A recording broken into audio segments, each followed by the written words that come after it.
Kapag may itinanim, may aanihin. Ayun guys, nakakuha na naman ako ng maraming broccoli sa aking garden today. So ngayon po is Friday, the 5th of October 2023 at ipapakita ko po sa inyo ang aking mga na-harvest na mga gulay mula sa aking backyard garden. Nalikod ko po ay mga broccoli guys. The same lang po siya ng lasa ng broccoli. Meron po akong green at purple variety na broccoli guys. At tinimbang ko po talaga. It's 4 kilos ang ating na-harvest for today only. And marami pa rin sa garden guys. So, ngayon po, meron din akong ipapakita sa inyo ng mga potatoes. Na-harvest ko din siya sa gilid ng aking bahay. Dito po na banda guys. Marami pong potatoes dyan. At ito po siya. White variety ang patatas na nai-harvest ko. So, para po siya magtatagal guys, hindi ko po siya hinuhugasan para it can last longer sa storage area ko. Pag hinuhugasan nyo po ang inyong mga patatas guys, it will quickly change color. So, ang sikreto ko po, hindi ko siya hinuhugasan para maglalast longer po siya. Pwede naman po siyang ilalagay sa fridge. Kung gusto niyo ng longer shelf life, pwede nyo din siya ilalagay sa fridge, pero puno yung refrigerator ko, kaya I'm gonna put this on the bench lang. Titimbangin po natin ilang kilos po ang ating nakuha ng mga patatas guys. Okay, make sure that's 0. I-adjust lang natin para insakto ang ating timbang. So, put some there. Meron pong kukuha ng 1 kilo. Talaga naman. More. So, 2 kilos na yan, guys. 2 kilos.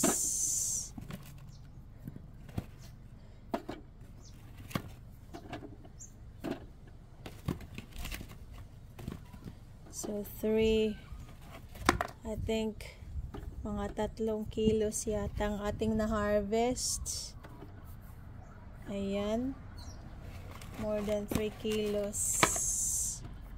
So that's 3 kilos and mahigit. It's just over 3 kilos guys. So diba ang saya-saya natin, no? Kaya dili ra jud ta magtinapulan guys, maningkamot ra jud ta nga magkugi ra ba para di ta gugutomin, para hindi po tayo magugutom. Kailangan po tayong kumayod, bawal po ang magiging pabaya. At dito naman po meron po akong a bucket of silver beets and parsley guys. Pinabad ko po siya sa tubig para to stay healthy and fresh. So yan po guys, ang ganda, napaka-presko po talaga at no chemicals, fresh na fresh from my garden. Actually guys, masakit po yung katawan ko kasi yesterday po, dito po ako buong maghapon. So papakita ko po sa inyo ang aking project for this spring. Kasi spring na po, the winter vegetables finishing soon, although meron pa ako mga broccoli sa garden, but time for spring vegetables. So makikita nyo po behind ko, sa likod ko guys, wala na po yung overgrown bush of daisies. At yung mga lavender, meron dyang lavender, meron ding mga canna lilies. Tinanggal ko po lahat. Yan lang po ang iniwanan ko dyan. Yung hibiscus. Hibiscus. At yung rose dyan. That's a rose. Tapos, ang tinanim ko po dito, guys, it's called New Guinea beans. And then, I plan to put a trellis kasi climbing plants po siya.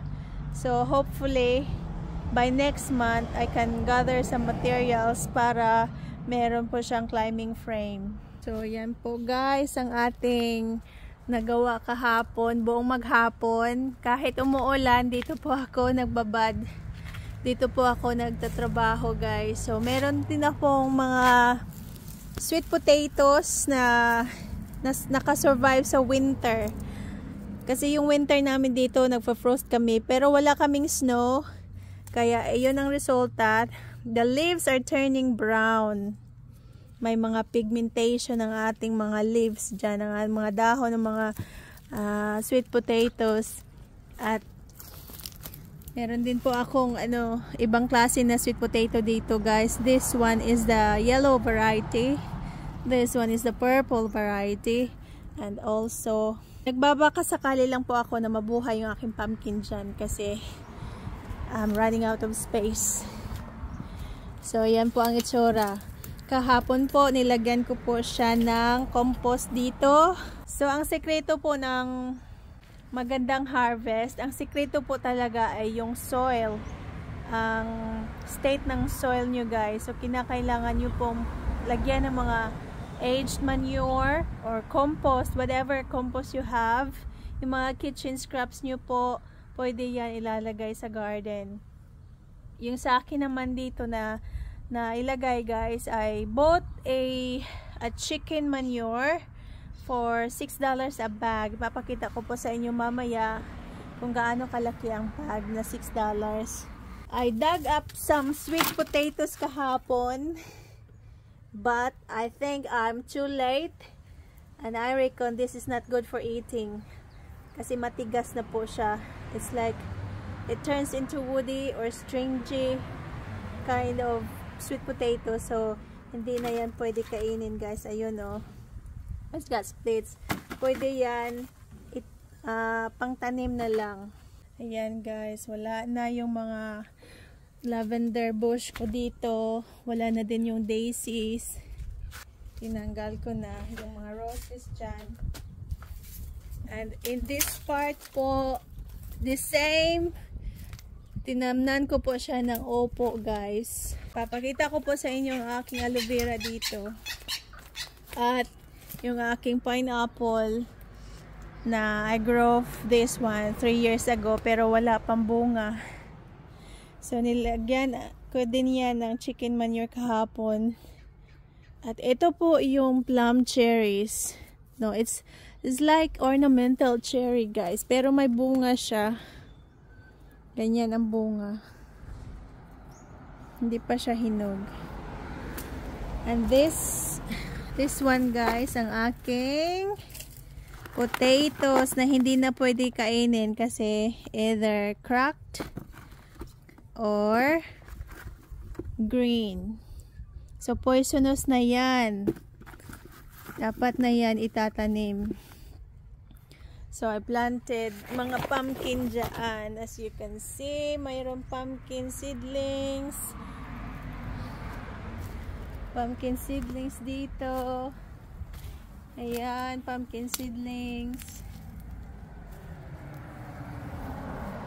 So, I'm running out of space. Hindi ko po talaga alam kung saan ko ilalagay yung mga potatoes ko. So, I'm thinking of getting some containers para sa container ko na lang ilalagay yung ibang mga seedlings ko, guys. Kasi napakarami po akong pumpkin seedlings and mga potatoes. Kailangan siyang itatanim na agad. So, ito pala yung sinasabi kong chicken manure, guys. So, ito pala yung chicken manure na sinasabi ko, guys. $6 a bag po. But, bumili po ako ng 10. At sabi niya, I can have it for $40. So, 10 bags for $40.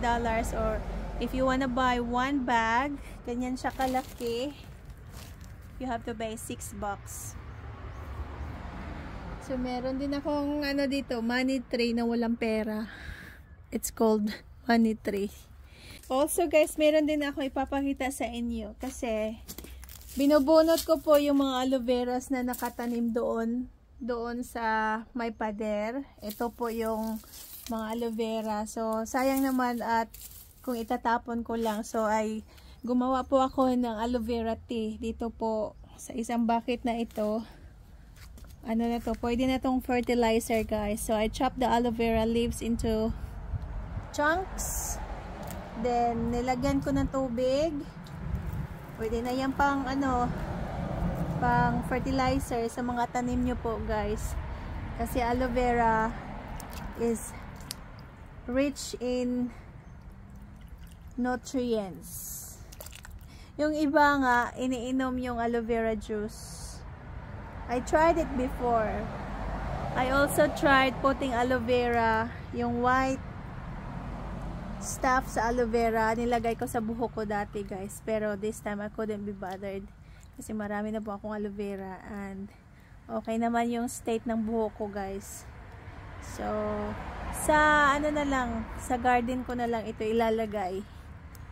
So, I did this yesterday afternoon and ganyan siya guys. Dapat talaga i-blender siya.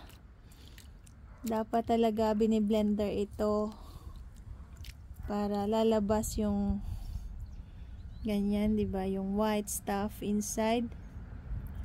Some people use this as a rooting hormone para mabilis tumubo yung mga seeds. If you wanna germinate some seeds, nilalagyan po nila ng aloe vera juice. Ito pala guys, this is a type of onion that is called shallots. Siguro ito, it's ready to harvest na. Shallots pala ito guys. Let's pull one. Ganyan. Para siyang spring onion. You can use the leaves as a substitute for spring onions. At ito yung ano niya, yung laman, yung ugat. It's a smaller version of onion. We call this one shallot. S-H-A-L-L-O-T. So yan muna ang ating vlog for today guys. It's just a little update on what's happening in my backyard garden. At sana po nag-enjoy po kayo. And until next time guys, bye bye. Thanks for watching.